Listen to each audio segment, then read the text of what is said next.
Reincarnated with the strongest system. Chapter 661, Angels and Devils Part 2. This is amazing, William thought, as he looked at the various skills that came along with the Familiomancer job class. All of these skills boosted the power of his two familiars, so he was very keen on upgrading all of them by using the beast cores in his possession. There's something that I need to tell you, Will. Yes. Perhaps you didn't notice, but when you were creating your familiars, the two dungeon cores that had remained dormant inside your body merged with your soul, which gave birth to Elliot and Conan. What? William was genuinely shocked by the information that the system had shared with him. Due to the pain that he suffered after half of his soul was torn off from his body, he didn't notice that the two dungeon cores that he had saved long ago had now been reborn as his familiars. Will, how are you feeling right now? Do you still feel any pain? Of course I still feel wait. William closed his eyes and expanded his senses to every part of his body. Earlier, he was in such intense pain that he felt like dying. Now, that painful sensation had completely disappeared as if it had never happened. I see. Now I understand why the second subclass has been unlocked. Basically, since you lost half of your soul, you should feel very unstable right now. However, that is not the case. It seems that the CPU core has decided to add this new feature, to compensate for the loss you received. As long as Elliot and Conan are with you, the imbalance in your sea of consciousness will maintain its stability. Are there any side effects of having half of my soul taken from me? William inquired. I already ran a diagnostic scan on your physical and spiritual body. So far, I don't see any problems. But, I will continue to monitor your spiritual world just in case there is a side effect that we are not aware of. For now, you should ask Celeste for more information about your condition. If I'm not mistaken, she also used her soul to give birth to Chloe and Claire. William nodded his head in understanding. Soul injuries were a serious business.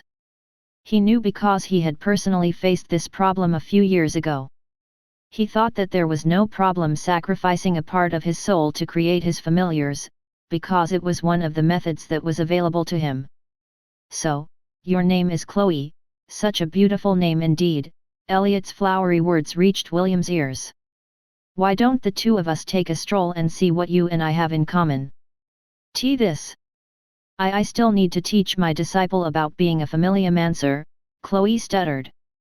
Elliot's persistent, yet charming attacks were slowly corroding her defenses. She wasn't used to being approached by others and talked to in this manner.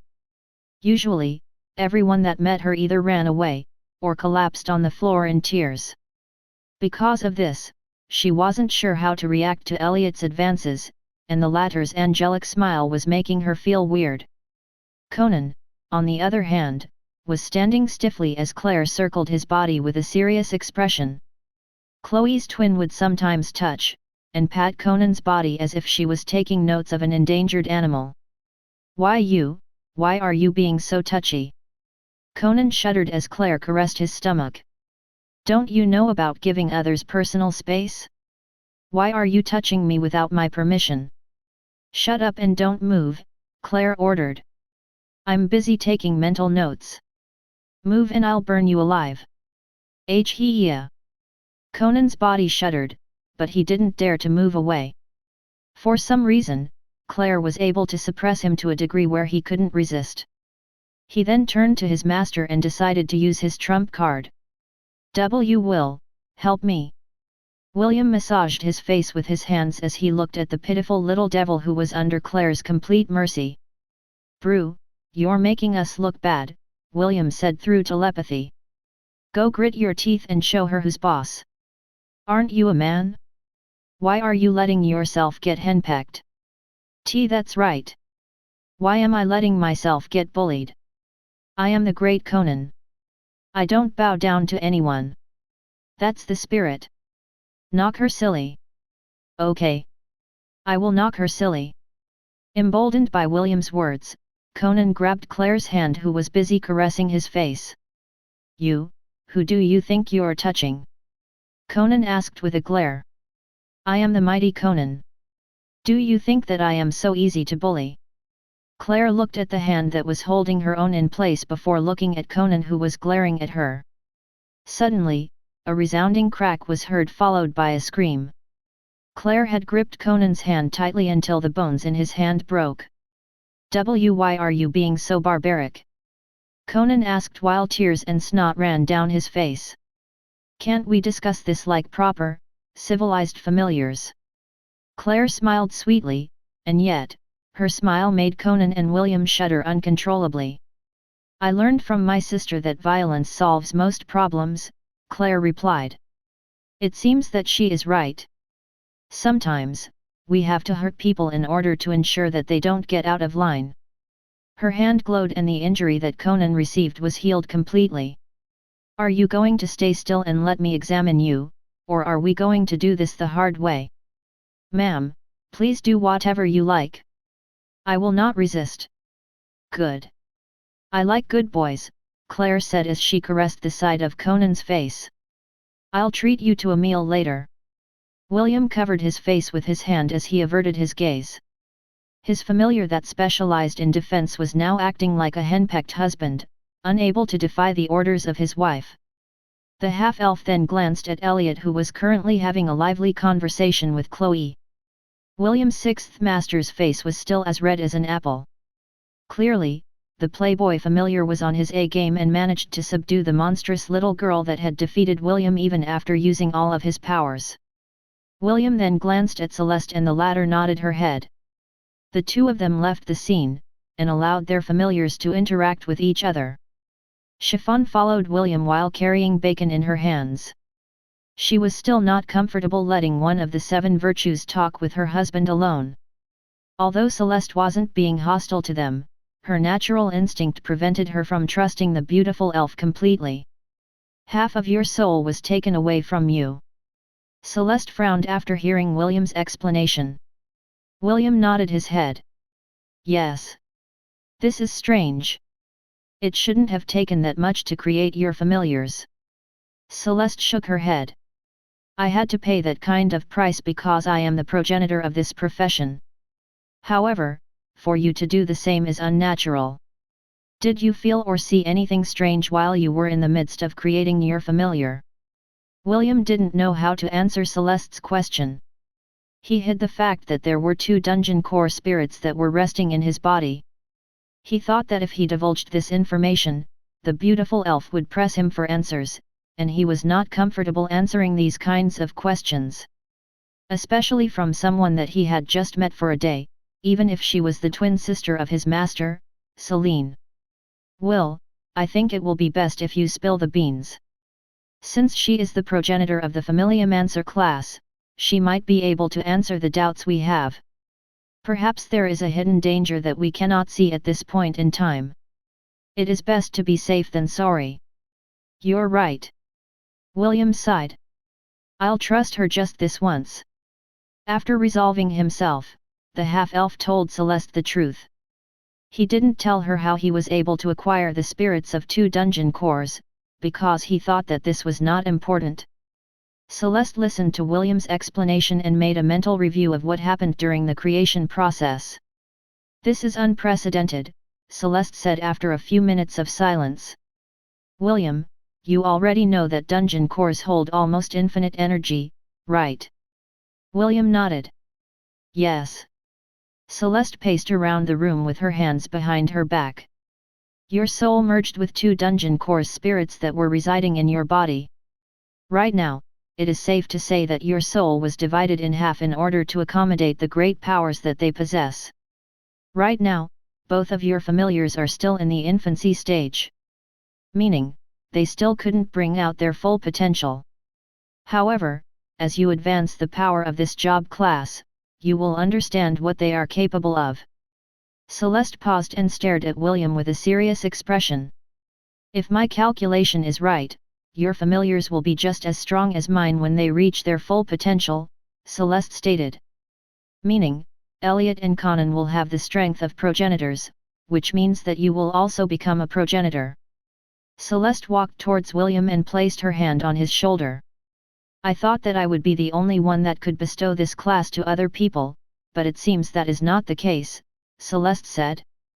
Do your best, William. Let us spread the profession of familiomancers together. Ah!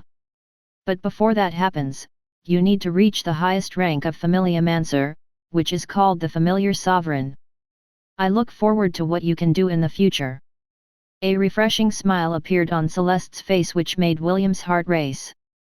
She really looks like master, especially when she smiles, William thought as he did his best to control his beating heart. Although he didn't fully understand how he was able to become a progenitor of the familiomancer class, he had previous experience with bestowing job classes to his subordinates. Back then, he had given the members of the Anglo-Ryan War Sovereign, Cavalier classes, with the help of his spear, Rongominiad. For William, reaching the highest rank of the familiomancer class was not a problem. As long as he was willing to use all of the best cores in his possession, or grind in the dungeon of Atlantis for experience, he believed that it was only a matter of time before Elliot and Conan reached the same heights as Chloe and Claire. When that happened, William would truly be equal to the powerhouses of the world, but until then, he would explore the full potential of this job class that he had acquired through touching the divine artifact, Enuma Elish. From on top of the Tower of Babylon, an old man looked at William and Celeste with a smile on his face. He himself didn't expect that William would be able to summon 2 Lazarus-class familiars with so much potential. We need all the help that we can get, the old man thought. He then looked in the distance. His gaze landed on a beautiful world that was similar to Earth. On its surface, flames were starting to spread across the land. A great battle was being waged, but the old man was sure that the ending had already been set in stone. The end had already come for that beautiful world, and only a miracle could save it from destruction. Inside the Temple of the Gods, in the place of the cycle of reincarnation, a red portal glowed brightly. However, if one were to look closely, several cracks had started to appear on its surface. This portal led to the world that the old man saw. It was only a matter of time before that beautiful world, and the red portal, would cease to exist. Such was the fate of a world that was nearing its end. An end that was brought about by the gods of destruction, whose sole purpose was to usher an eternal rest to gods and mortals alike. Chapter 662, James' Arrival at the Central Continent Part 1. A week passed after William had summoned his 2 familiars, Elliot and Conan. Chloe had taught him everything she knew about familiars, while Celeste answered most of his questions. After a week, the beautiful elf had decided to return to Hestia Academy and continue her duties as a professor. "Will, I will be waiting for you at Hestia Academy this year," Chloe said as she placed her hands on her waist. "Finish everything that you need to do and enroll there. As my disciple, you needed to become strong so you wouldn't make me look bad, do you understand?" William wanted to roll his eyes at the audacious statement of his 6th master. Even so, he had to admit that he learned a lot from their visit and nodded his head in agreement. "I will come as soon as I can, 6th master," William replied. "However, my visit will have to wait until the founding ceremony of the Misty Sect. I still have some business to finish there." Chloe nodded her head in understanding. William had already told her that he had an agreement with his ex-fiancée that would take place at one of the most influential sects in the Central Continent. Because of this, she didn't say anything anymore and simply reminded him to tie up all his loose ends and head to the academy as soon as he could. "I will miss you. Wait for me in the academy, okay?" Elliot said softly as he held Chloe's hand. "Promise to think of me always, yes." "Oh okay," Chloe stuttered. She really didn't know how to handle Elliot's eloquent skills and found herself lost for words whenever he was around. Not far from the 2 familiars, Claire was holding Conan's hand, and the latter was sweating buckets, due to how close she was to him. "Don't think too much of me while I am away, okay?" Claire smiled. "Why would I think of you?" Conan replied casually. "In fact, I am quite happy that you'll be going away soon." Conan had replied without thinking things through, and Claire's reply made him regret the words that escaped his lips. Two resounding cracking sounds reached William's ears, followed by Conan's scream. Claire had broken both of Conan's hands, and was smiling sweetly at him. Did you just say that you'll be happy with me going away? Claire asked. Of course not. You. I'm crying at the thought of you leaving me, Conan replied as he cried like a little girl. I will miss you. There, I said it. Can you please heal my hand now? You. He wanted to escape, but Claire's firm hold on his hands prevented him from flying towards William and using him as a shield against her. William looked at this scene with a disgusted face. Clearly, he didn't like Conan being submissive to the little familiar in front of him. I guess I'll have to ask Elliot to teach Conan how to deal with the girls, William thought. He refused to acknowledge that Conan's henpecked attitude belonged to him. Celeste had told him that the familiar's attitude, and character, depended on their master when they were created. Since Conan had this submissive trait, it meant that William also had it. A trait which the half-elf dismissed completely. We will now be taking our leave, Celeste said as she approached William. Be wary of the families that have been stripped of their rights. They will not take this lying down, and they will definitely do something to regain what they have lost. They might even go to the southern continent and find trouble with the people important to you. Although they are no longer part of the ruling families. The treasures and military might that they had accumulated through the years are nothing to scoff at. William nodded his head. I understand. He already knew that these families wouldn't be backing down anytime soon. Unfortunately, he didn't have enough manpower to deal with them at the moment. For now, he decided to just retain the previous floors just as they were and let the trials proceed as they were meant to be. There were plenty of resources to be mined from each of the floors under his wing, but he had no time to do that. He was still in the middle of thinking of a solution on how to maximize the profits he had gained in the tower. There was also the issue with the tokens he had accumulated from finishing the trials and clearing the 51st floor. If things really get out of hand, just come to Hestia Academy, Celeste commented. I will put you under my protection. Those families will not dare reach their scrubby hands inside the academy, or else they will suffer the wrath of our guardian deity. William's interest was piqued by the mention of the guardian deity of Hestia Academy. He wondered what kind of god watched over this institution that was named after the world of Hestia. A few minutes later, Celeste, Chloe, and Claire disappeared from the floor of Asgard and returned to the base of the tower. They couldn't stay away from the academy for a long time because Celeste was a professor, and she had already been gone for a long period of time. After their guests had left, William took out a few beast cores from his storage ring and immediately upgraded the Familiamancer job class. While the half-elf was busy leveling the skills in the Familiamancer skill tree, James had finally arrived at the central continent along with Ezio. It has been many years since we've been here, Vlad, James said with nostalgia. The last time we came here, we made a killing. Such happy times. The giant dreadlord snorted. James had repeatedly ransacked the treasury of the kingdoms in the central continent, which made several kingdoms very angry. All of them united under one banner and pooled their military might to hunt the old bastard until he had no choice but to run away with his tail behind his legs. If not for the fact that Vlad was there, the old coot might have already been beaten to death by the angry members of the royal family, whose wealth was still with him even to this day. Are we going to head straight to the tower? Vlad asked. If I use my full speed, we can arrive there in 3 days. James rubbed his chin and nodded his head in affirmation. We need to hurry. I'm sure that my grandson is having a hard time holding down the fort.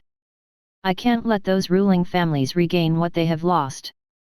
Just thinking of those countless tower tokens is already making my hands itchy. Vlad shook his head helplessly. Sometimes he wondered if being James' close friend was a good thing or not. Every time they were together, they would often get into trouble. Although he was a demigod, he was not the only demigod in the central continent. Vlad alone could handle 2 of them at once, but if a 3rd and 4th demigod joined the fray, he would have no choice but to flee, dragging the old coot, who loved riches, along with him. Chapter 663, James' Arrival at the Central Continent Part 2. Another week passed, and James finally arrived on the outskirts of the Tower of Babylon. They were supposed to arrive a few days ago, but they got delayed because James decided to gather some information along the way. Just as he expected, everyone now knew the name William von Ainsworth, and it made the old man very happy. For James, having his family name recognized gave him bragging rights, which his old friends hated the most. Whenever James would start to brag at them, they would immediately ignore him like he didn't exist. Naturally, the old coot knew this too, but he didn't care. The more he heard people praise William, the more he felt that his grandson inherited his awesome genes, which had led to the conquest of the Tower of Babylon.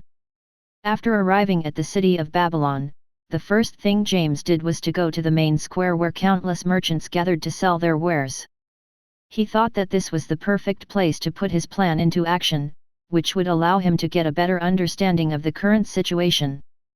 Vlad, who was walking beside him, had a bad feeling because James was smiling. It was the smile that James usually wore when he was about to start scamming people of their hard-earned money. The moment the old coot stepped at the center of the plaza, he immediately raised his head in arrogance and shouted like a madman. "I am William von Ainsworth's grandfather!" James shouted. "Can someone tell me where I can find my grandson?" The people in the plaza immediately locked their eyes on James. Some of them were wondering if he was just playing a prank, or was he telling the truth? Right now, William was a hot commodity. Everyone wanted to gather information about him, but only the top dogs of the Central Continent know his true background. James shouted 4 more times before sitting on the edge of the fountain at the center of the plaza. He crossed his arms over his chest and had a smug expression on his face. Vlad, who saw this, sighed internally. As James' close friend, he already understood what the old man was planning to do. Since that was the case, the demigod of the southern continent just stood his ground and waited for the show to start. News spread fast in the city of Babylon, especially if the news was very important. An hour after James had made his announcement, the various ex-ruling families of the Tower of Babylon immediately conducted a high-level meeting. For them, this was a good chance to once again regain their former glory and use the current situation to their advantage. "Are you sure that this news is confirmed?" Waltier, the patriarch of the Ugnis family, inquired. The patriarch of the Vakazar family, Hexsat, nodded his head. "It is confirmed. The one who declared that he was William's grandfather is still at the plaza as we speak. My men are keeping watch over him and will alert us right away if he makes a move." The patriarchs glanced at each other and nodded their heads in agreement. "Let's capture him first and ask questions later," Janosch, patriarch of the Moro family, proposed. "We should hurry before he escapes our grasp." Damon, of the Amaral family, smiled evilly as he eyed his compatriots. "I have already sent my people to invite the old man to our residence. I am planning to host a feast in his honor. You guys should come later." "A feast, is it? Sounds good. Count me in. I'm going too. I would like to see just what kind of man this grandfather is." "Yes. Perhaps we can talk some sense into him and use him as a middleman to negotiate with his grandson. What do you guys think?" "It will be better if we just use him as a hostage. With all of us banding together, I am sure that bastard William will have no choice but to listen to our demands." "I agree with this plan." "I, too, support this plan." The patriarchs voted unanimously and left the meeting with smiles on their faces. For them, as long as James' identity was true, William would have no choice but to cooperate with them. Of course, they were also willing to compromise with the half-elf. For them, as long as they could regain control of their respective floors, apologizing and paying compensation could be negotiated. Back at the plaza, James was approached by several men and women with friendly smiles on their faces. We are here to formally invite you, esteemed sir, to the residence of my master, the right-hand man of one of the patriarchs said. We plan to host a feast to honor you and your grandson's accomplishment in the Tower of Babylon.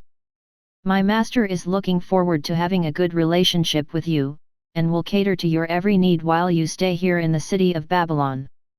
James laughed in a friendly manner and patted the man's shoulder. Since you have invited me on bended knees, it will be impolite of me to reject, James replied. I will allow you to guide my esteemed self to your residence. Also, I am very picky with food. Do you have seafood? It has been a while since I've eaten any of it. The corner of the subordinate's lips twitched when he heard James' reply. Invited on bended knees? Dave folk? Since when did I bend my knees to you? Are you getting senile, old man? The subordinate had no choice but to smile and allow the old man to say whatever he wanted to say. His duty was to bring James to his master's residence, and he didn't care what method he used to do that. James and Vlad followed behind the group of people in silence. They would glance here and there, with veiled excitement on their faces. This earned them the contempt of the people that were guiding them. All these people had labeled James and Vlad as country bumpkins who were seeing the big city for the first time. They knew from experience that country bumpkins were gullible people. These were the people who would even help their sellers count the money that was used to buy them, due to their lack of common sense. Deep inside, James was chuckling evilly. His plan was very simple. He would first weed out those who had bad intentions against his grandson before climbing the tower to find him. The only thing on their minds was the method of coercing William to return what had belonged to them. This was the confidence of the ignorant, who had long been used to having their way, and bossing people around. If the ex-ruling families only knew that they were inviting a rascal into their den, all of them would definitely not approve of their plan to invite James to their residence. They would rather keep what little wealth they had saved up in the tower than have it personally delivered to the old scammer's hands, who coveted any form of treasure. Sadly, they didn't know, which marked the complete and utter downfall of the once powerful families, who had conquered the floors of the Tower of Babylon thousands of years ago. Chapter 664, Glories of Gods Long Forgotten. Albert Einstein, William's fifth master and renowned alchemist in the Creator Empire, drank a bottle of wine as he looked up at the beautiful moons in the sky. Sometimes, he would do these things to remember the past that he kept hidden inside his heart. Just like everyone else, he had been surprised when he heard the worldwide announcement that had brought William to the forefront of the young generation. No one had expected such a feat, not even Albert, who already held William in high esteem. Although the one that won the Tournament of Champions was Lilith, her fame was short-lived and overshadowed by William's brilliance. How can the champion of a tournament compare to the one that conquered the floor which had stopped mankind's advance in the Tower of Babylon? The two achievements were like heaven and earth. The championship could be won by anyone, but clearing the 51st floor was something that even the most powerful beings in the world of Hestia didn't dare to challenge. Everyone had already accepted that the 51st floor was unconquerable. But, on the last day of the Tournament of Champions, all of them were proven wrong. The Tower of Babylon was once again open for conquest, and all the heroes of the world are now headed there to mark their names in the pages of history. As expected of your son, Maxwell, Albert said as he lifted the bottle of wine in the direction of the Silver Moon continent. Cheers to having one hell of a son. After praising his old companion, Albert drank the wine and relished its taste. I wonder, if Arwen chose me instead of you, would my son be as good as yours? Albert muttered. He was one of Arwen's many admirers, but due to him being a half-elf, he didn't dare to cross that line and simply watched from the side. Maxwell was different from him. He was strong, bold, and confident. Not even the most beautiful saintess of the world tree was able to resist his charms. I'm still more handsome than you. Albert chuckled as he drank the rest of the wine in the bottle. You're just more confident than me. The memories of accompanying Maxwell in the central continent passed through his eyes. He had suffered many difficulties because his close friend liked to use violence to get what he wanted. Well, he had that ability to do that because he was the one and only dungeon conqueror in the world. A profession that was akin to a god of death that no one dared to face head-on. 1 year from now, my friend, I will fulfill my promise to you, Albert said softly. Your son will definitely need this power. A power that you had decided to pass on to him, before he was even born. The great alchemist glanced at the moon one last time before walking towards the red light district of the Empire. He was growing sentimental again, and he needed the warmth of others in order to appease the coldness he was feeling inside his heart. Elliot, use lightning bolt. William ordered. Elliot pointed his fingertip at B1 and B2 who were watching their training exercise from the sky. A streak of lightning shot out from the familiar's fingertips, and flew towards the two dumb birds at incredible speeds. Unfortunately, B1 and B2 had died countless times in the past and had accumulated plenty of experience. They had been active during William's different campaigns and could be considered part of the elite circle under his wing. The two birds moved their bodies to the side and dodged Elliot's bombardment from the ground. William, who was observing his familiar's battle capabilities, nodded his head in appreciation at the improvement of the rainbow birds who originally only knew how to use suicide attacks. I'm rolling. Kasaganaga's adorable voice sounded across the training field as he sparred against Conan. The iron wall that the familiar had erected was pierced through by the rolling calamity that had already reached the pinnacle of the centennial rank. Kasaganaga was nearing its breakthrough, so it decided to visit William on the floor of Asgard to play. This was when he saw the half-elf training his familiars and decided to join in the fun. Conan, whose shield was destroyed, didn't flinch and summoned his death scythe. He met Kasaganaga's rolling attack head-on, which sent the little familiar flying several meters in the air due to the rainbow-colored anteater's powerful rolling attack. Iron Fortress! Conan shouted and a magic circle appeared under his feet. A miniature fortress the size of a small hill rose from the ground surrounded him. Kasaganaga collided with this fortress and kept on rolling, with the intention of breaking past its defenses. Conan gritted its teeth as he focused all of his powers to block the anteater's powerful attack. A few seconds later, Kasaganaga was repelled by the iron fortress, which sent it tumbling towards the ground. Not bad, Kasaganaga nodded its head in approval. You directed all of your defensive abilities on the single point where I attacked, which nullified the force behind my attack. You have a good battle sense, I like it. Kakik, you're not bad yourself, Conan said with a grin. However, if one looked closely, his forehead was covered in sweat. Clearly, blocking Kasaganaga's single attack wasn't as simple as it seemed. Right now, Elliot and Conan were equivalent to Class B monsters. They were as strong as Psaglov when William had first met him.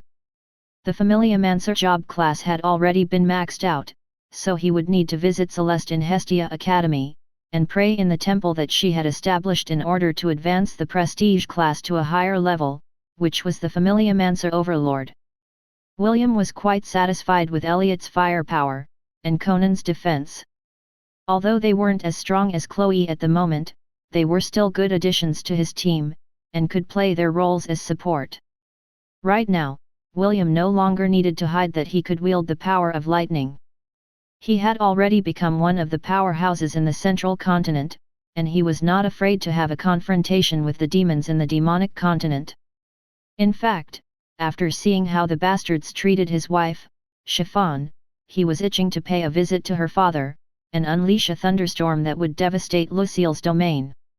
Right after dinner, William and Chiffon once again lay in the open fields of Asgard to look at the stars in the sky. After what happened a week ago, Bacon no longer came in between William and Chiffon for fear that William would once again toss it inside his thousand-beast domain as punishment for being the third wheel. This time, the golden piglet obediently rested at Chiffon's left side, and closed its eyes to sleep. "Big brother, we will be able to leave after a week," Chiffon said with a tinge of regret.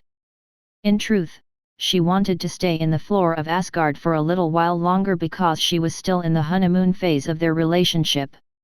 "Yes," William replied and gently squeezed her hand. "After that, I need to prepare for my battle with Rebecca."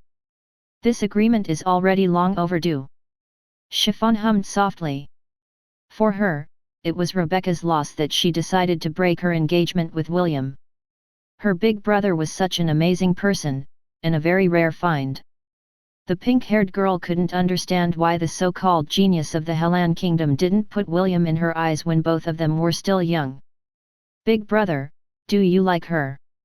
Chiffon asked. This was the first time she had asked this question to William, and she was very curious whether the half-elf had feelings for his ex-fiancée or not. I don't like or dislike her, William answered. She was just a baby when our grandparents decided to tie us together in marriage. Of course, sometimes, I wonder what would have happened if the two of us got along, but that is all in the past. Right now, I don't have any intention of making her my fiancée. Also, there is a nagging feeling at the back of my mind that I am forgetting something important. Are you talking about Belle? Chiffon already knew of Belle's existence because William had asked her to help him remember his loved one that he had left back on Earth. No.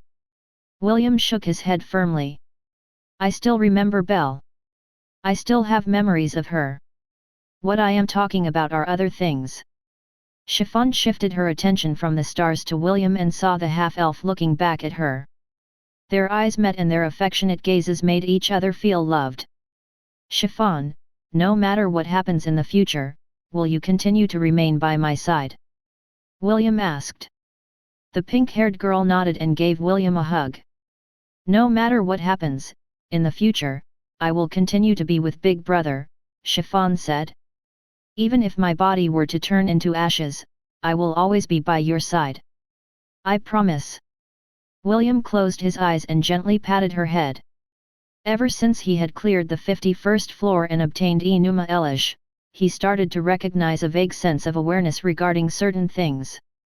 Of worlds being destroyed one after the other, and champions fighting with their lives on the line to protect everything that was dear to them. Enuma Elish. The Tablet of Creation. A testament of a world that once existed. A world that had now ceased to exist. Only the faint memories of the wills that resided within its tablets, allowed William to take a peek into the past glories of gods long forgotten. As William pushed away the uneasiness that was rising in his heart, the soft sleeper breaths of Chiffon reached his ears. He held her firmly in his embrace, as he uttered a silent prayer in his heart. A prayer where he wished for the safety of the people important to him. After saying his prayer, he then fell asleep, holding his lover in his arms, and fell into a familiar dream. A dream of a world covered in blazing flames, and a god laughing at the destruction that was taking place. Soon, these blazing flames were engulfed in darkness, and the cry of a phoenix resonated within the sky. Within the darkness, a soft and silky voice reached William's ears. Pendragon, I don't need you to light up my world. All I want is for you to just sit with me in the darkness. That was the last thing that William heard before he fell into a deep and dreamless sleep, unaware that somewhere far away, beyond the world of Hestia, and the stars in the sky, the harbinger of destruction was inching its way closer with each passing day. Chapter 665, We will lose face when that happens. High above the Savadine Mountains, lay the Misty Sect's main stronghold.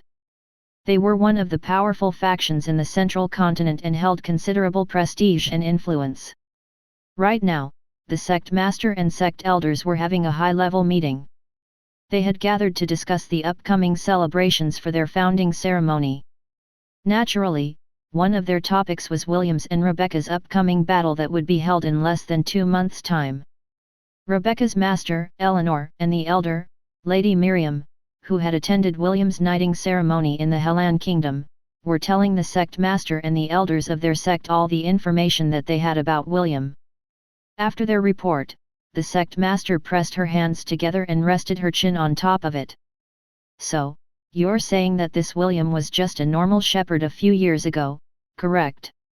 Thea, the sect master of the Misty Sect, asked. Yes, Eleanor answered.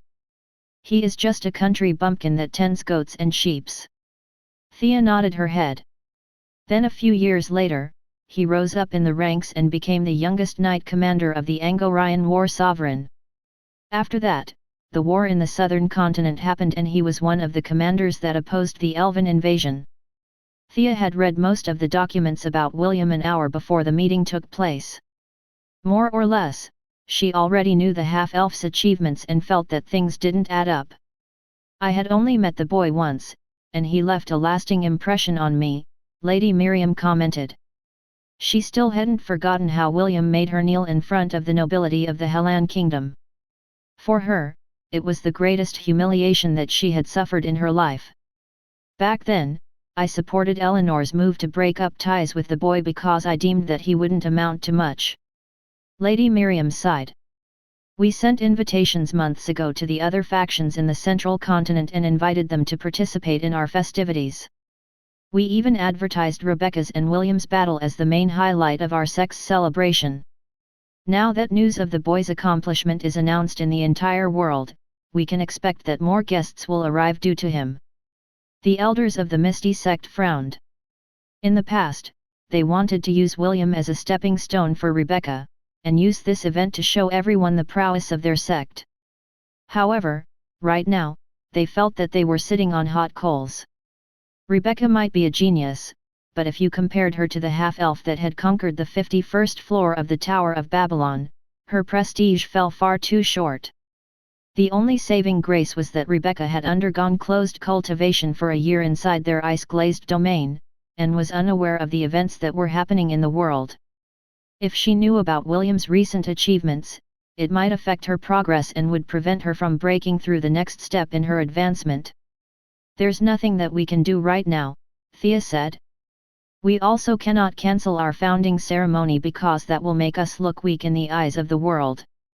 But, Sect Master, if we let Rebecca fight William, her chances of winning are almost non-existent, Eleanor replied.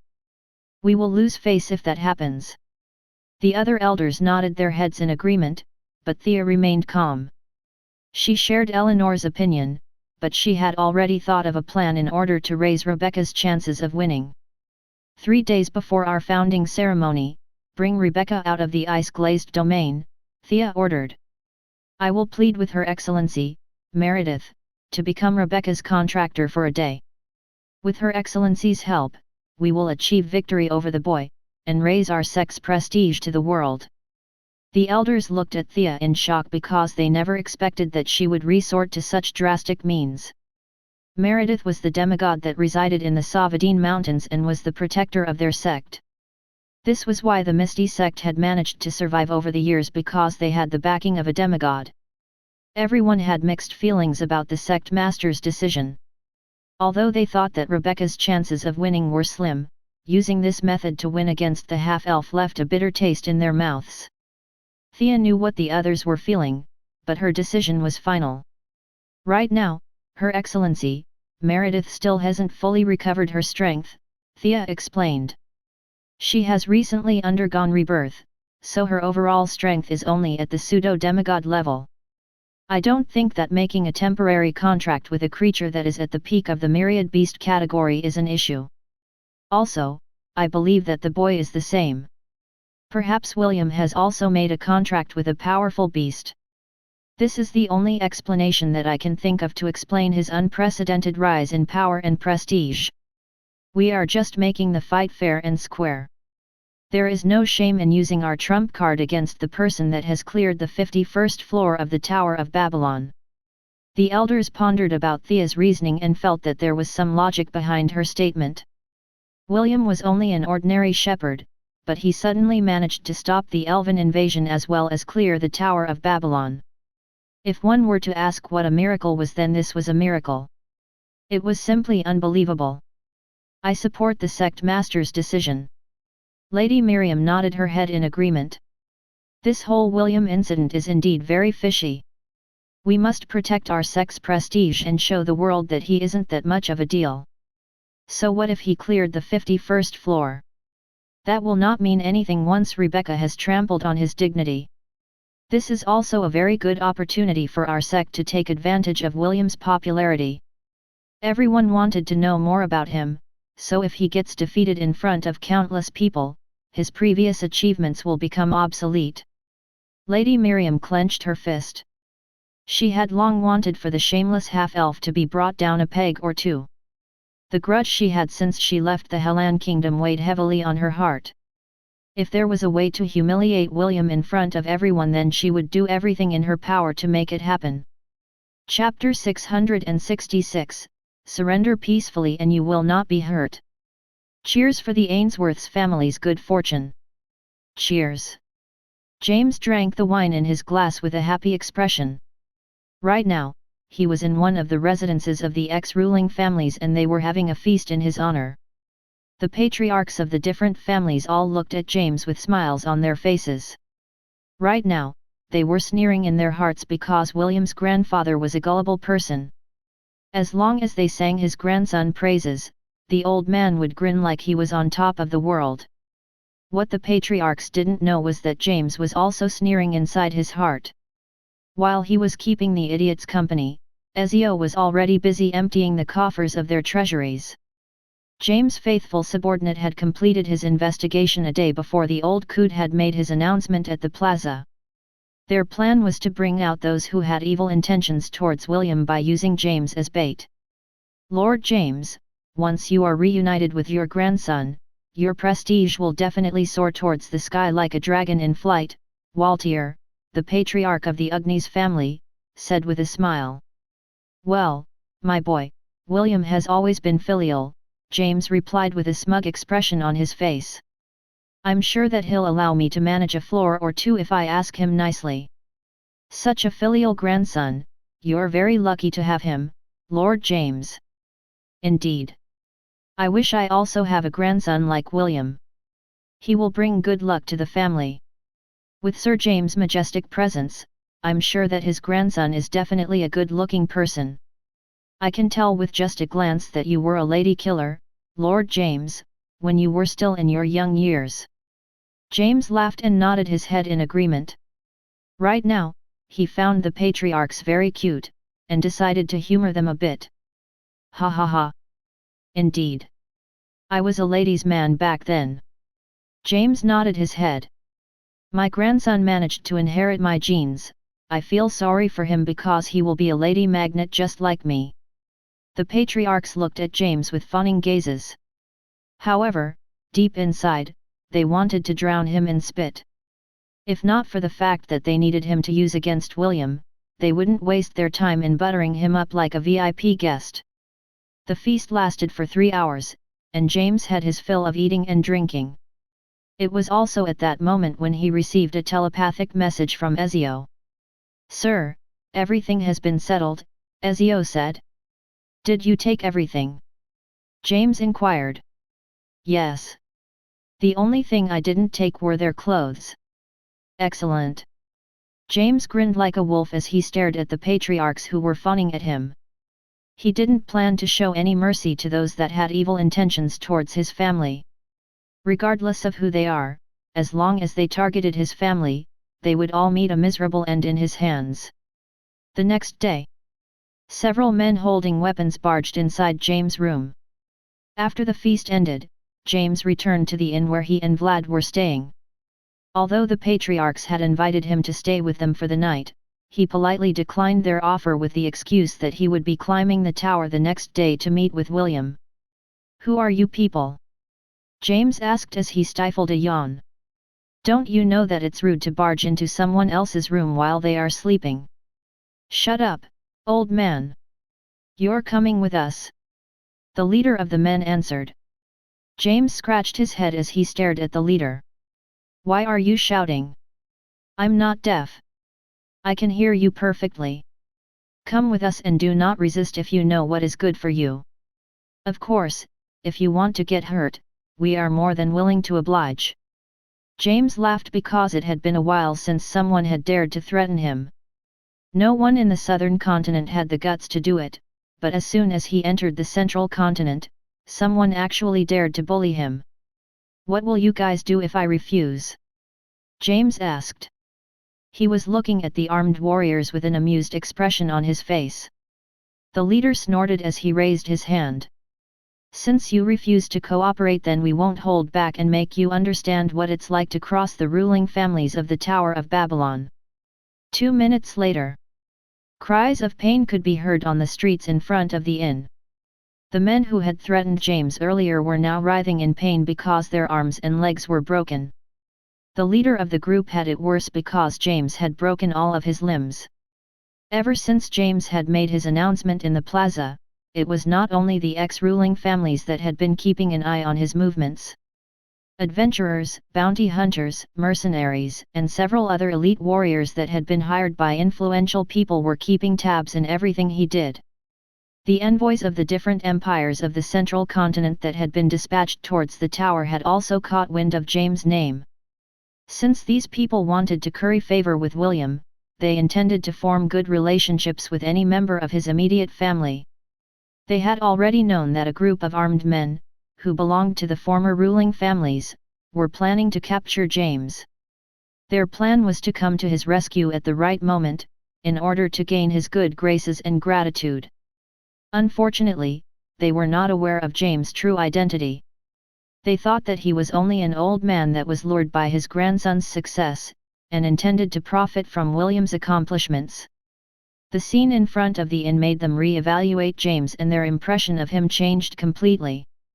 "We should have known that you were not an ordinary old man," Janosch, the patriarch of the Moro family, said with his arms crossed over his chest. "However, your futile attempt ends here." James glanced in the direction of the patriarchs, who had prepared a feast for him several hours ago. All of them looked back at James with angry expressions on their faces. If not for the fact that one of the sons of the Ugnis family visited their treasury to get some gold, they would have never discovered that their coffers had been emptied. Waltier immediately felt that something was fishy, so he immediately contacted his compatriots. It didn't take long for all of them to discover that they had been robbed clean. Their first suspect was James. But, since the old man had been with them for the entirety of the night, this suspicion didn't last long. They had sent men to monitor him, and of them reported that the old man had left the inn since he returned last night.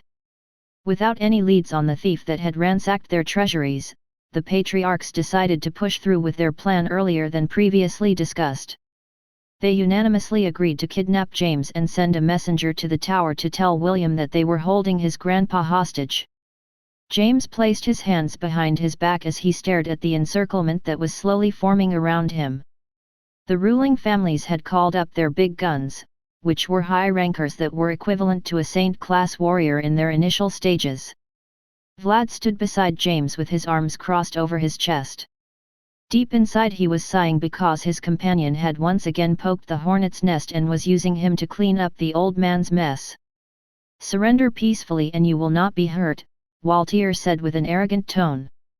"This is your last warning." James started picking his nose with his finger as he scanned the high rankers that surrounded him. 40 pseudo-saints, not bad," James said as he rubbed his right index finger and thumb together.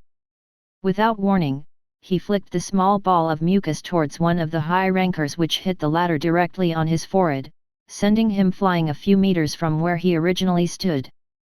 "One down," James announced before laughing out loud. The expression of the patriarchs as well as the spectators watching the scene immediately changed. However, it didn't end there. Vlad finally unleashed a terrorizing aura that announced his identity as a demigod. It was at that exact moment, when the patriarchs of the once glorious families in the Tower of Babylon, knew that they f***ed up. Chapter 667, When You See It, You'll sh**t bricks Part 1. Back in the floor of Asgard, William was unaware that his grandfather, James, was already in the city of Babylon and raising a ruckus to the forces that were hostile against him. Only a week was left before he would be leaving the tower, and he was currently in the process of collecting the spoils that he had gained from the tower. 5,929,841 tokens, William muttered as he browsed the Babylon shop to use the tokens that he had accumulated. Chiffon was seated behind him and leaning her back on William's body. She was also looking at the Babylon shop for items that might catch her interest. Unlike William, Chiffon only had a little over 1,000,000 tokens under her name. The majority of these tokens came from clearing the 51st floor with William. As for why her husband had more tokens than her, this was due to the ownership of the other floors in the tower. Since the ruling families had been exiled, all the earnings that their respective floors got would automatically be transferred to William's account. William had already taught Chiffon how to navigate the Babylon shop, and the pink-haired girl was extremely curious about the items that were currently on sale.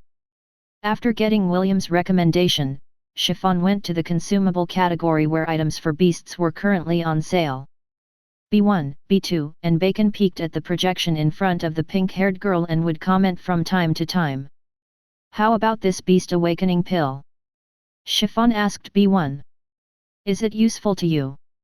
B1 and B2 checked the information that was written on the projector and nodded their heads in approval. "Divine grade pill," B1 read the information aloud. "Helps beasts awaken their hidden talents and has a small chance of mutating to a higher form." "Yes." B2 nodded. "There is a chance for us to become stronger if we ate this beast awakening pill." Bacon nodded its head in agreement. "Oink. Really?" Chiffon smiled. "Then I'll buy 3. They're only 200,000 token each. Very cheap."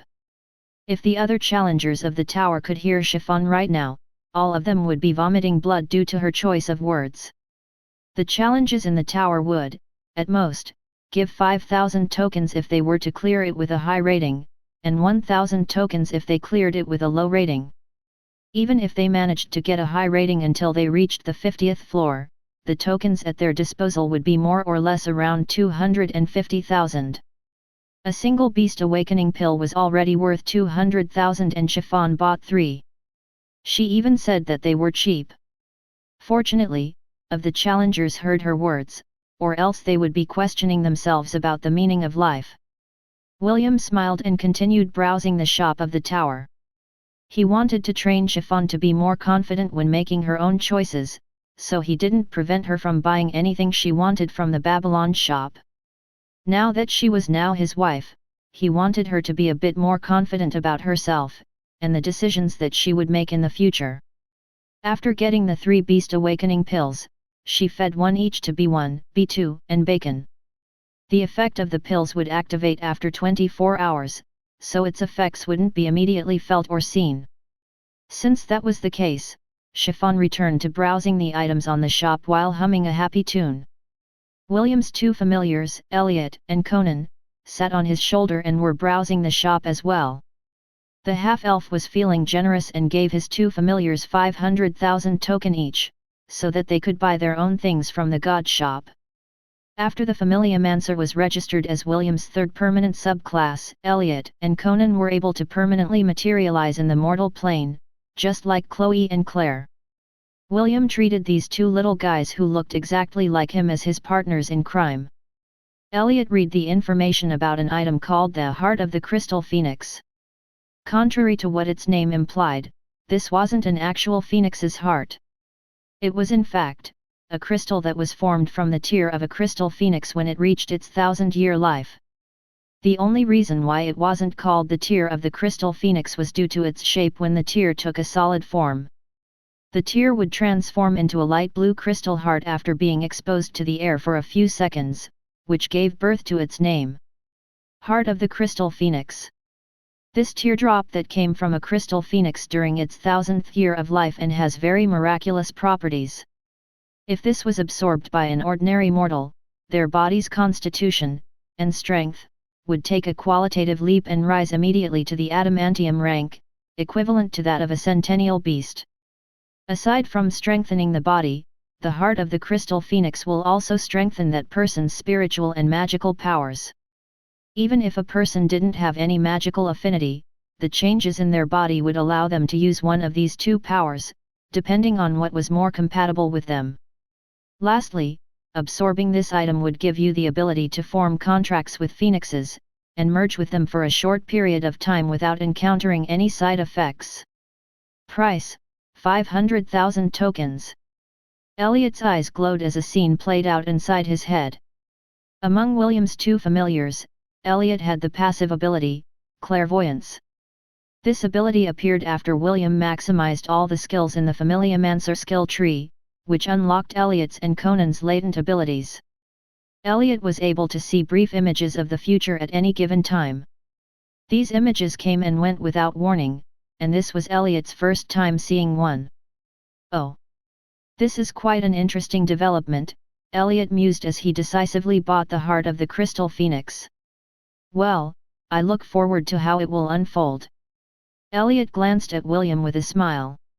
He decided to keep what he saw as a secret because he thought that it would be more interesting that way. Although the angelic familiar had no doubt that what he saw would come to pass, he still deemed that it would be wise not to tell William about it. William was so focused on his task that he didn't notice the mischievous smirk that Elliot directed at him. The half-elf was currently in a dilemma. Just like the god shop, the shop of Babylon had many interesting things for sale. However, there was something that had caught his attention. On the very first page of the shop of Babylon, a promotional advertisement was displayed. It was called Babylon Gacha. If he spent 4 million tokens, there was a 100% chance to get one random divine item from the gacha. William was very moved by this offer because of what happened with Enuma Elish. The divine artifact allowed him to summon the avatars of various gods similar to Final Fantasy summons. Not only that, he also unlocked the unique prestige class, Familiomancer. If he were to get another divine artifact, like Enuma Elish, wouldn't his cheat-like abilities be over the top? William glanced at his remaining tokens and made his decision. 4,929,841 tokens. Let's do this, William thought. Let's go for one time big time. William decisively clicked the gacha button. Immediately a dazzling rainbow-colored ball appeared on the projection screen and exploded into a shower of sparks. William had a wide grin on his face as he looked at the divine item that now belonged to him. However, after reading the name of the item, the smile on his face immediately became stiff. Chamber Pot of Serenity. Rarity, Divine. Ender of Misery. When you see it, you'll sh*t bricks. Chapter 668, When you see it, you'll sh*t bricks Part 2. Note, do not eat, or drink anything when you read this chapter. If you haven't eaten or drank anything yet, it will be best if you eat and drink first. You already saw the name of the item in the previous chapter. If you are uncomfortable reading anything related to that, feel free to skip this chapter. Although I don't want to post any spoilers, this item will play an important part in the story in the later chapters, so I apologize for the cringe beforehand. This is what happens when you have a flu and write things with limited brain capacity. Kikik. After reading the information of the divine item that he just recently got from the shop of Babylon, William closed his eyes and massaged the bridge of his nose. I might be a bit tired due to the things I've been doing for the past few days, William thought. I'm just seeing things. A minute later, William summoned the chamber pot of serenity and held it firmly. He then read its information with a mind overflowing with positivity. He believed that the divine artifact was just named that way in order to prank those who would accidentally own it. As a divine artifact, it couldn't possibly be bad, right? Chamber Pot of Serenity. Rarity, Divine. Ender of Misery. When you see it, you'll sh*t bricks. When the gods created the world, they realized that they overlooked one very important factor, and that was sh*t. Every living thing that they created in the world is duty-bound to take a dump. The gods thought that this isn't a big deal, until the humans, and other races that they created, started to pollute the land and water with their sh*t. There is sht here, sht there, sh*t everywhere. It was truly a disgusting sight to behold. The gods endured because they believed that humanity's evolution would allow them to become more intelligent and pull their sh*t together. All of this changed when their believers started to use their altars to take a dump, which horrified and disgusted the gods to an unbelievable degree. Because of this, they tasked the god of crafts to solve this issue, and thus, the chamber pot of serenity was born. The gods' first gift to humankind was fire. Their next gift was a chamber pot. However, this event was not written in the history books because mankind found it quite embarrassing to add this episode to their written record of their path to evolution. This artifact could store unlimited amount of sh*t. This artifact is indestructible. This artifact comes with a handle. This is very important when it comes to chamber pots. This artifact has a special passcode for its activation. The passcode is Eat SHT Motherfer. This artifact has an automatic cleaning spell embedded in it. Its exterior surface is always clean. It is very hygienic. P.S. As a special promotion, the Babylon shop decided to put 1 quadrillion tons of sh*t in this artifact as a freebie to its new owner. Don't worry. It's high quality sh*t and it's free. You don't need to thank us. Our customers' satisfaction is our satisfaction. Thank you for using Babylon Gacha. May you have a not so sh*tty day. What in the flying FCK is this SHT? William roared in anger as he slammed the chamber pot on the ground, creating a small crater. Since the pot was indestructible, it didn't even have a dent even though William's current strength was enough to smash a boulder with a punch. His outburst alarmed Chiffon, Elliot, Conan, B1, B2, and Bacon who were minding their own business by his side. Big brother. Chiffon held Bacon in her arms and was looking at William with an anxious gaze. William had completely forgotten that he wasn't alone and immediately restrained the anger that was bubbling inside his chest. I'm sorry, did I scare you? William asked, awkwardly. Chiffon shook her head. Not scared. I was just surprised. Did something bad happen, big brother? Yes, William replied with a sigh. I got scammed by the tower. William glanced at the chamber pot on the ground and felt like crying. He spent 4 million tokens just to get a random divine item and he got the short end of the stick. Elliot flew towards the chamber pot and landed on its handle. Suddenly, his body shuddered as he received another vision from the future. Oh my goodness! What a nasty vision! Elliot covered his mouth in disgust. The passive ability of his clairvoyance had shown him a scene that was not far in the future and it was truly a spectacle to behold. William noticed Elliot's expression and immediately held the familiar who was looking back at him with disbelief. What did you see? William asked. Since he could see the stats and abilities of his familiars, it was very easy for him to guess that Elliot had seen a vision concerning the chamber pot. One moment, Elliot replied as he raised his right hand, while his left hand covered his lips. A few minutes later, Elliot finally calmed down and looked at William with a complicated expression. This chamber port will save your life in the future, Elliot said carefully. For now, just store it in your storage ring. Are you sure? Yes. Trust me on this one, Will. While the two were discussing, Chiffon and her entourage moved towards the chamber pot to take a closer look. B1 and B2 poked it with their foot and chuckled. What a sh*tty item, B1 said. Indeed. B2 commented. Chiffon, don't get too close. This thing is dangerous. Oink. Bacon agreed.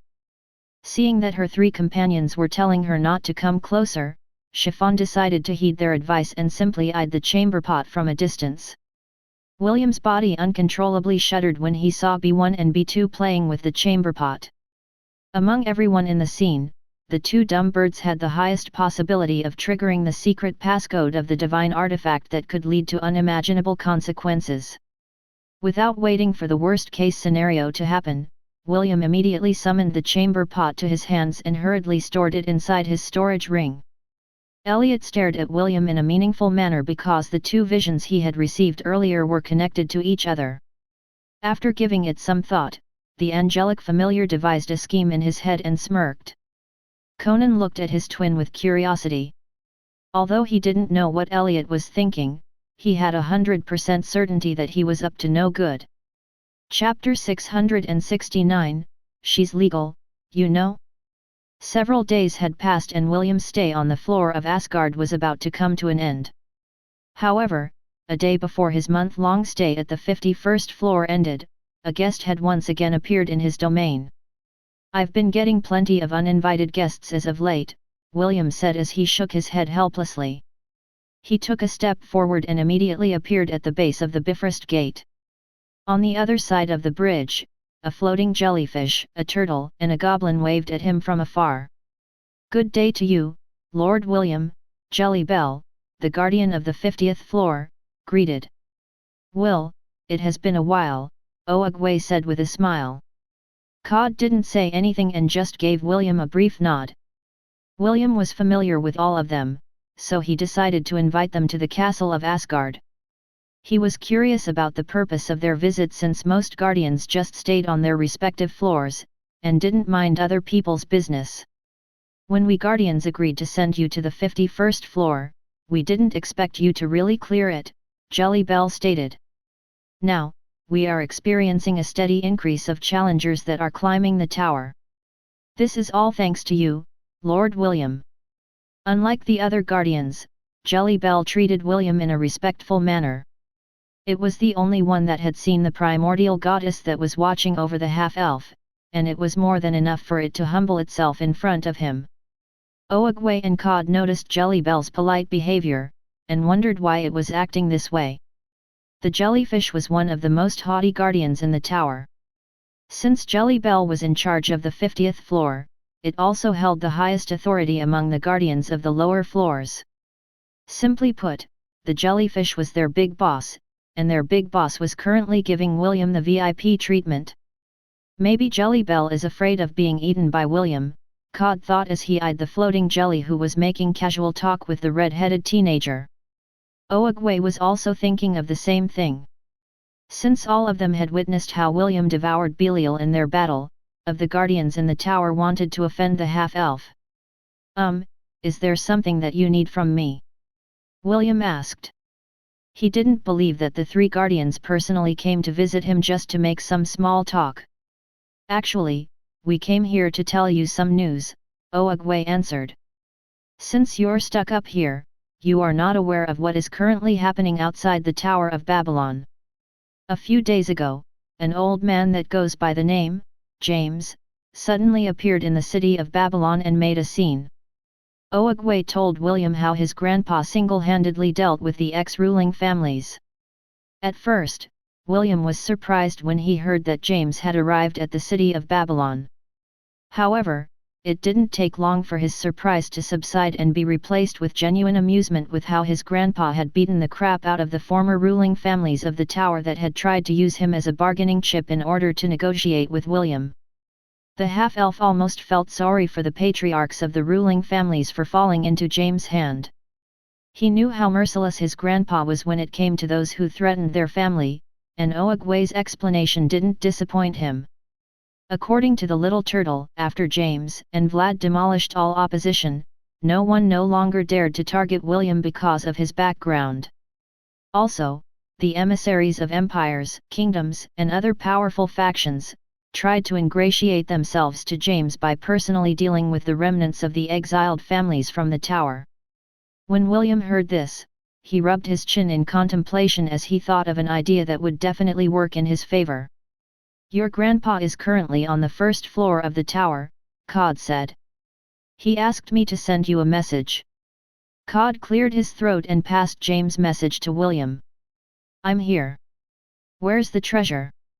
The corner of William's lips twitched when he heard his grandpa's message. He helplessly shook his head because his old man really knew how to mooch off the hard work of others. Originally, Cod would have been the only one going to meet with William. However, he was afraid of facing the half-elf alone. Because of this, he asked Oogway to accompany him. The little turtle readily agreed to Cod's request. The two guardians then went to see Jelly Bell to ask for permission to enter the 51st floor. Jelly Bell thought that this was a good idea to smoothen things out with William, so it decided to accompany Cod and Oogway to the 51st floor. He also wanted to know what William's intentions were. Would he continue to climb the tower? Or, would he stay true to his words and leave the tower? Please, send my grandpa to the 51st floor directly, William said. There is something important that I want to discuss with him. 10 minutes later, James, Vlad, and Ezio appeared on the floor of Asgard. William's grandpa nodded his head in appreciation when he saw the Bifrost Bridge, as well as the majestic castle in the distance. Vlad and Ezio had similar reactions. The world that William had created on the 51st floor was a scenery that they had never seen before, and they would be lying if they said that they weren't interested in exploring this new domain. Without even waiting for anyone to meet them, James was already walking towards the Bifrost Bridge with the intention to cross it.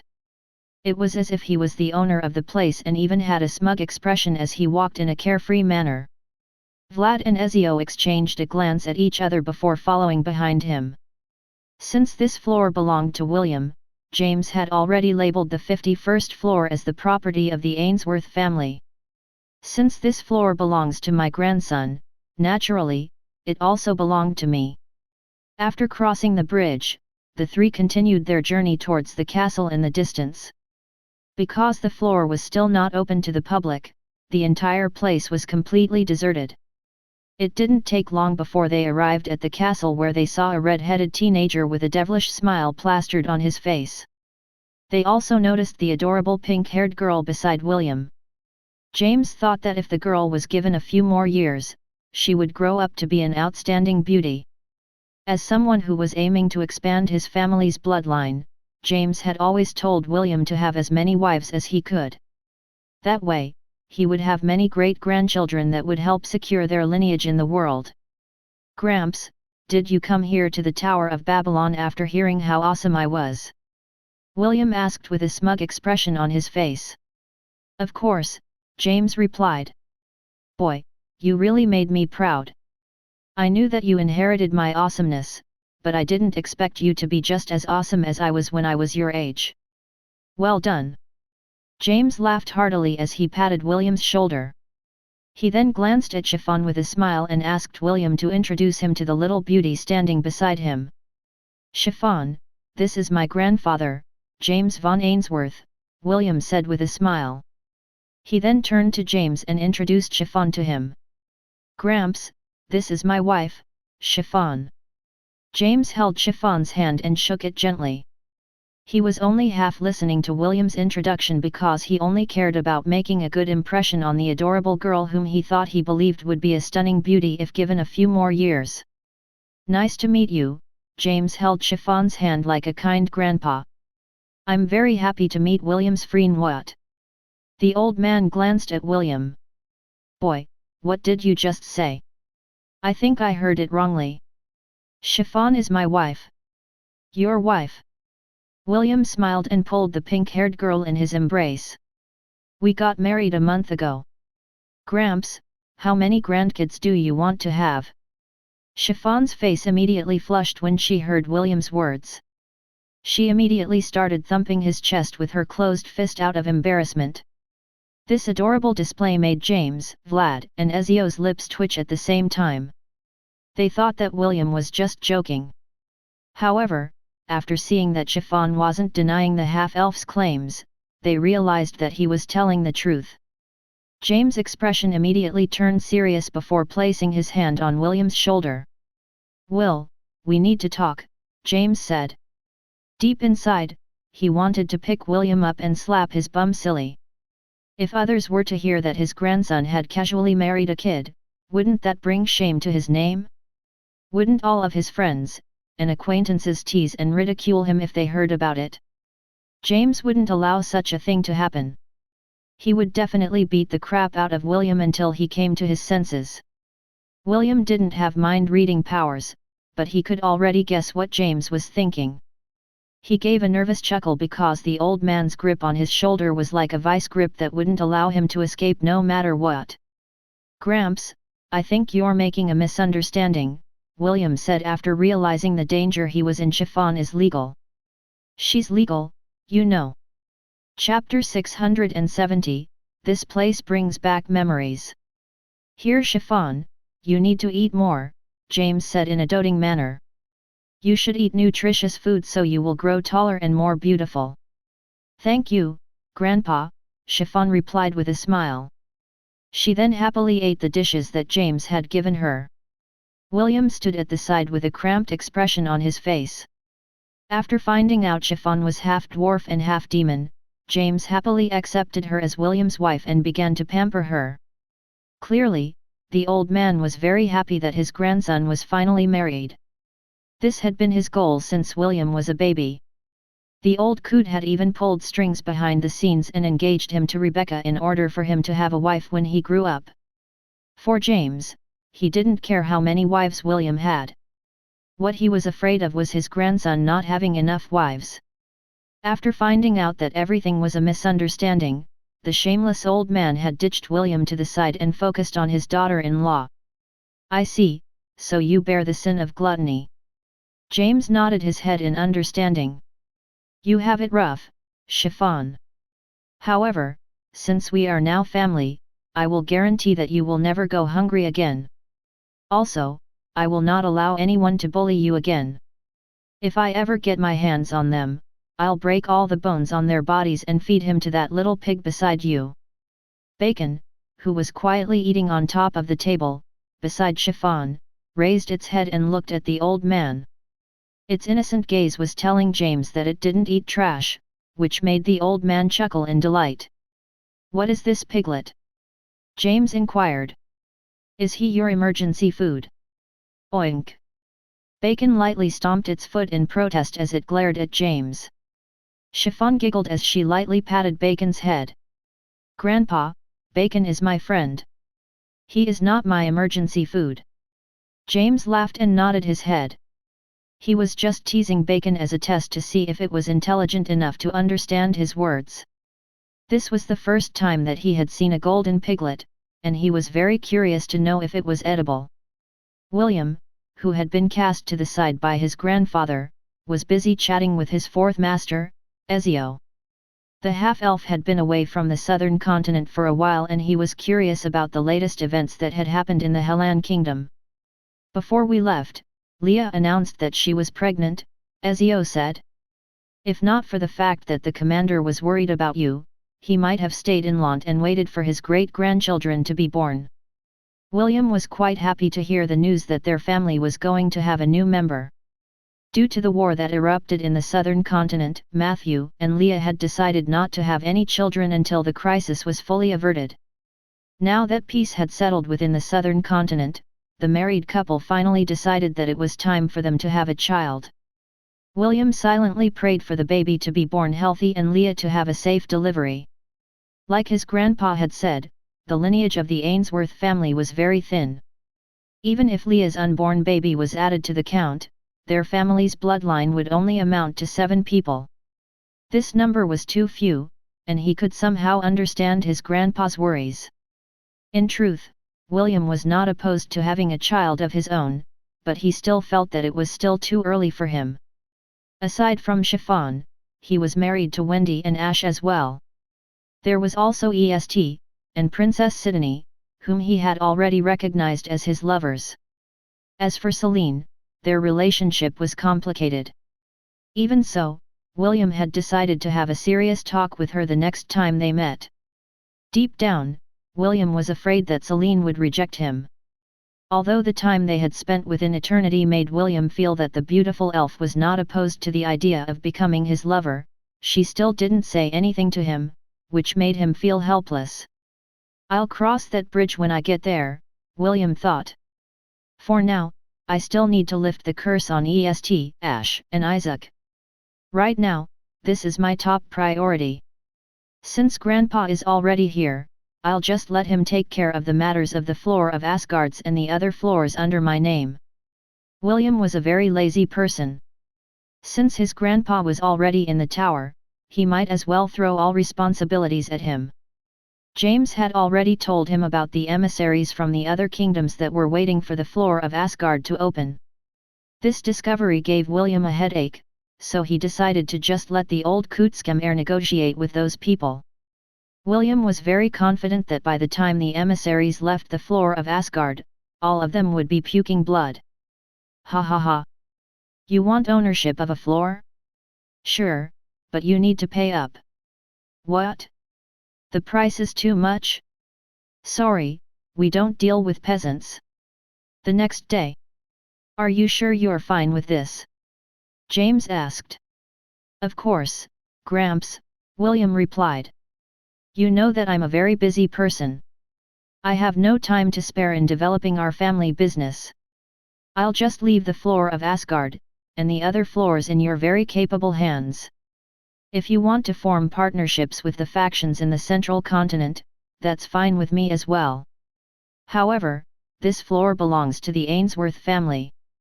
No matter what happens, this is off limits. James nodded his head in understanding.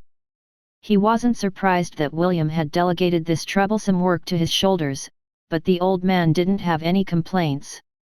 In fact, he was already itching to start counting gold coins as soon as his grandson left the tower. Both of them were currently at the throne room of Asgard. William had asked James to come with him, and the latter followed out of curiosity. Okay Gramps, you'll be sitting here from now on, William said as he made a gesture to the silver throne that used to belong to the father of Asgard, Odin. James sat on the throne like an emperor and his presence was truly a sight to behold. If not for the fact that his family, friends and acquaintances knew that he was a scammer, a money grubber, and a bandit, they would definitely think that he was truly an emperor of a powerful empire. Something is missing, William mused as he rubbed his chin. Ah! I know. William opened the Babylon shop and bought one of the items in their inventory. Wear this, Gramps, William said with a smile. What is this? An eye patch? James asked as William passed the eye patch to him. Just wear it, Gramps. It will make you look cooler. Fine. I'll let you trick me just this once. James wore the eye patch, and he immediately felt a change in his line of sight. He turned his head to the right side and his vision went past the castle walls and into the plains of Asgard. He then looked at the north, and saw the Bifrost Bridge in the distance. Not bad. James nodded his head. Too bad it can't see past through people's clothes. The regret in James' voice made the corner of William's lips twitch. Well, he looks more imposing this way, William thought as he looked at his grandpa's intimidating presence. Now for the finishing touches. William summoned a spear in his hand and handed it over to James as well. Gramps, the name of this spear is Gungnir, William explained. Even if you can't use spears, when you throw this spear, it will always hit its target. James eyed the silver spear with a critical gaze. He could feel that the spear was the perfect weight in his hands. It was not too heavy nor too light, achieving the perfect balance. This is nice. Thank you, Will, James said as he rested the spear to the side. No problem, Gramps, William nodded. Chiffon and I will be leaving tomorrow. I'll leave Asgard in your care. Understood, James replied. Don't worry. As long as I'm here, everything will be settled. After getting his grandfather's promise, William left the throne room with nostalgia. Seeing James wearing the eye patch, and holding Gungnir in his hand, made William recall the god that had fallen long ago. A god that had fought valiantly even though he was fated to be eaten whole by the world wolf, Fenrir, who was one of Loki's children. William knew that Asgard was long gone, and yet, he was still unwilling in his heart. This was also the reason why he made the 51st floor an exact copy of Asgard in his memories. James watched his grandson go, while sitting on the throne of Asgard. The smile that was plastered on his lips was now gone, replaced by a solemnity that William hadn't seen before. I never thought that I would be seeing it again, James muttered. This place brings back memories. James then held Gungnir firmly in his hand and caressed its handle. Will you accompany me again, old friend? Gungnir vibrated as if to answer James' inquiry. Its body also gave off a faint light, which made the old man chuckle. Out of nowhere, two crows materialized and landed on the left and right armrest of James' throne. These two crows gazed in the distance, as if waiting for something. Waiting for the day where they would once again spread their wings and travel the world, a world that they were now duty-bound to protect.